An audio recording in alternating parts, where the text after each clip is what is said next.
Not that apparel has lost luster whatsoever, but I'm surprised at, especially like the younger generation, how interested they are in, items that they would collect and display. We live below the fold. We live underneath those incredible brands. What is the vision? Right? So like there's a story, but then it's like, where are you trying to go? If it's compelling enough, then you start to get people to believe in it. And just like that, it's 2024. Can you believe it? We're back. 2024, 23 is behind us. Everything starts at zero. P&L goes to zero. Sales goes to zero. It's a fresh start. Yeah, we took some time off. I didn't like it, but our studio was down for reconstruction.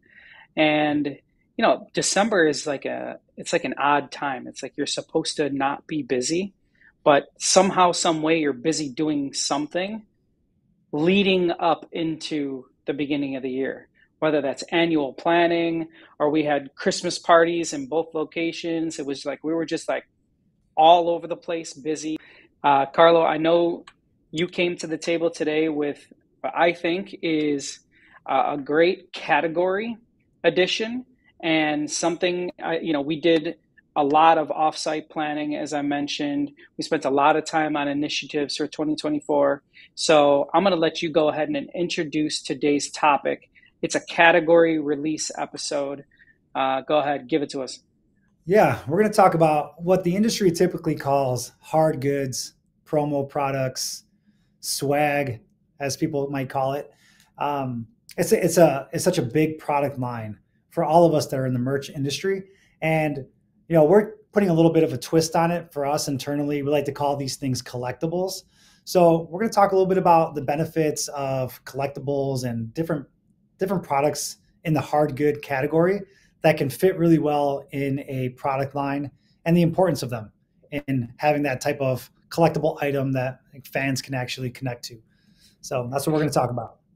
Yeah, I've been very surprised at, not that apparel has lost luster whatsoever, but I'm surprised at, especially like the younger generation, how interested they are in, items that they would collect and display.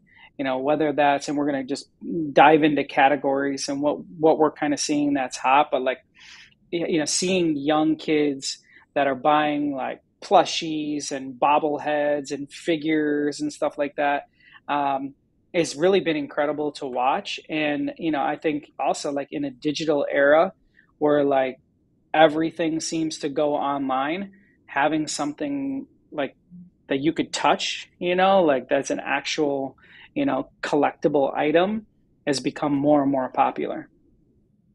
Yeah, I'm seeing that as well. I mean, t-shirts are always going to be the heavy hitter, the heavy lifter, if you will, apparel and wearables. But yeah, we'll definitely dive into the reasons why we see the connection a little bit better. But valuable pieces, are definitely something that we're seeing the kids, and I guess we can call it kids now because we're old, right, Rich? So it's a realization in So, 2024. We're the oldest in the room sometimes. it's reality has hit us. But why don't you start going through? Why don't we just go back and forth? We can just kind of like let's name some items that we're seeing really, really hot going into this new year. You start. Yeah, I'll start. I mean, like I have some things to talk about, just like why these things are important and what makes them different than your typical swag. And I think all of us like it's all about messaging and how do we pitch this to our clients? How do we pitch this to the brands? So, I mean, obviously promo, that industry is huge, right? It's like there's Bill, ASI, there's no, just so big. I mean, the SKU count is massive. So there's no denying there's a big ask and a big calling for that type of products. But typically you got that swag or the promo items. Those are typically like free giveaways, right? That's what you would think of. You go to the basketball game, you go to the Cubs or the Bears or whatever, and they got things they're throwing out for free. And so there is marketing behind that. But it's like, how do you elevate that a little bit to something that's a little more valuable? And that's why we think the collectibles gives it a little more little more nostalgia behind keeping this thing, keeping it for a while, and not just being a promo product that you might use and throw into that drawer where you never use it again, or dispose of it. So, on that sense, I think less about using it as a billboard, right? Like getting the message out there and being kind of a cheap product to get out there, and more thinking about the fan base and how it can build fan into community. So that's kind of one of the things I wanted to touch on is just fan base, fandom, tying in that into community and how that can travel along with the product line. Yeah, like I would say, even though I don't think they do the best on like the logo style or the design, you know, a company like Supreme has made everything into a collectible. I mean, I remember seeing like a Supreme hammer. Mm-hmm. Like, they've made, all, and I think they're pretty much usually, really high quality products. Maybe they lack on design, and probably that's quite intentional. But, somebody I think that really sticks out when you say like collectibles is that the brand Supreme. Agreed. Yeah, they're always doing it right. So Even with shoot like, over. I was gonna say, even with like stickers and things, you see those Supreme Mhm. stickers everywhere, and it's like as simple as a sticker is, not very costly. As far as like cost goes, very cheap, but the I guess the reach that a sticker can have goes very far. So shoot over, what are some ideas if you're launching a tour or you have an e-com new store going up? What's your go-to on the collectible side? I mean, the first thing to think of is posters, right? Like that is like when you talk about collectibles, posters are things that if you're following that band or you're following that artist, you're getting a piece of that, whether it's like a city specific tour or it just has all the dates on it. You can see I have posters behind me all over our wall So do here. I. Yeah, and you got them too. Yeah, right behind you. What So a, there they are. You take a poster, you throw it in a frame, and it becomes artwork. So yep. that's like the lowest hanging fruit is a poster, and you got to do those right, and you have to produce those correctly with high quality and you have to package them right. It's like how do you bring them to tour? How do you bring them to the event? Making sure they don't get bent and destroyed along the way. So yeah, posters are the first one that come to mind. Another item, on the paper side that I think we should highlight is packaging. And it's interesting that, packaging notoriously is something like that comes from Amazon, and it's just like, serves like a purpose. Like we have to actually move this product from point A to point B, and we don't want it to get damaged. But interesting enough, packaging has actually become now something that people are actually collecting. And funny enough, I found myself reusing bags, bags within bags, but I'm Mhm. holding on to, the packaging a lot more often than I think I ever would in the past. And I think, that has something to do with the quality of the packaging that's, been out lately. For sure. Whether that's like the opening and the reveal of the product, it just shows a next layer. Like if you have a nice box or a nice package, that the product inside, they spent some time on creating this piece, right? So yeah, I think there's a lot of brands we can name that do that really right, and it's that unboxing experience. So packaging is definitely huge. All right, what's another one? Throw another one out there. Another thing I've been seeing a lot, and keeping it on the theme of value and value pieces, like asks for metal, like metal in like necklaces or bracelets, and actually nice Mm-hmm. jewelry pieces in metal. We're seeing a lot of requests for that, and again, a lot of this stuff you got to have time, right? So if those Yeah, of us that are in the music industry, we don't always have that time. So how can you do a custom metal, whatever necklace, pin or something. Yeah. right, in 2 weeks? Well, you're limited. You're limited at that point. But if you can get ahead of the product line and give yourself some time and development and samples, some really nice necklaces and bracelets and things of that nature, you can really elevate a product line with that. So we're starting to see a lot of that come through. I'm seeing that as a trend. Yeah, in line a bit with that is high-end drinkware. And we did an interesting piece that we've been shipping out to some clients and friends and so forth. And yeah, I've had so many people respond back like, what does I need one of those? Like give me it's simply like a tumbler that you can fill, with water or whatever, hot or cold. I don't know. But it's the presentation and the design and the quality that I think makes it an item that you more collect, and it's not like a disposable piece. So I'm gonna go up with drinkware. Yeah. No, I think you did it right with products. If all your friends are saying, "Let me get one," where'd you get that? And I know you and I get that all the time. Where's mine? Why didn't I get one? Hmm. I'm like, I Yeah, didn't even get one myself, let alone yeah, me bring a neither. box of them. Yeah, I bring a box of them home for all my friends. But you did something right when you pique somebody's interest, and they're like, "That's a dope product." Um, well, then, yeah, the next thing I was going to talk about, it's not really a product, but it's a strategy a little bit with collectibles or hard goods. It's like when we're talking about like product releases, whether that's e-commerce collection or a tour line, how do you make a product that travels with tour, or a product that travels with the story of the event? So like the first few shows can be this, and then it leads to the next collection of that. I think there's opportunity on the brand development side to come up with cool products that aren't just city specific or specific for the first leg of the tour, but it actually connects the dots in the story as it goes into a collection.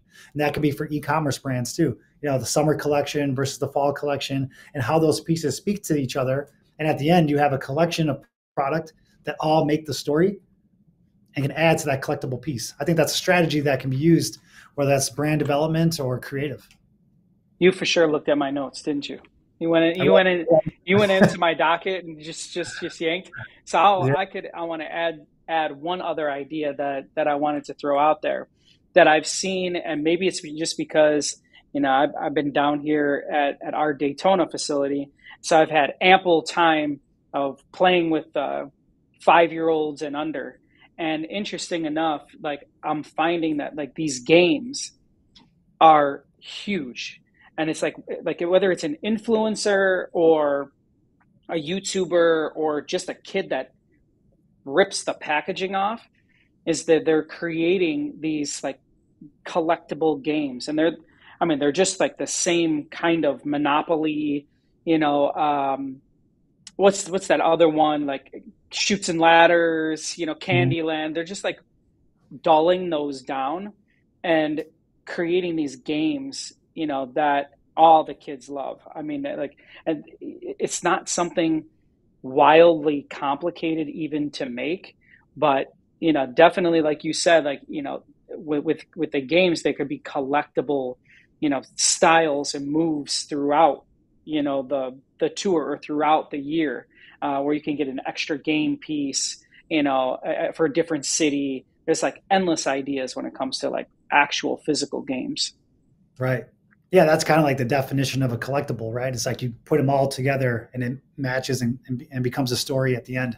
I don't know about you, but I used to collect um, comic books when I was younger, and so No, like I'm you not were in a nerdy like that. yeah, No, no, I collect like that. Macintosh computers, so that was my nerd.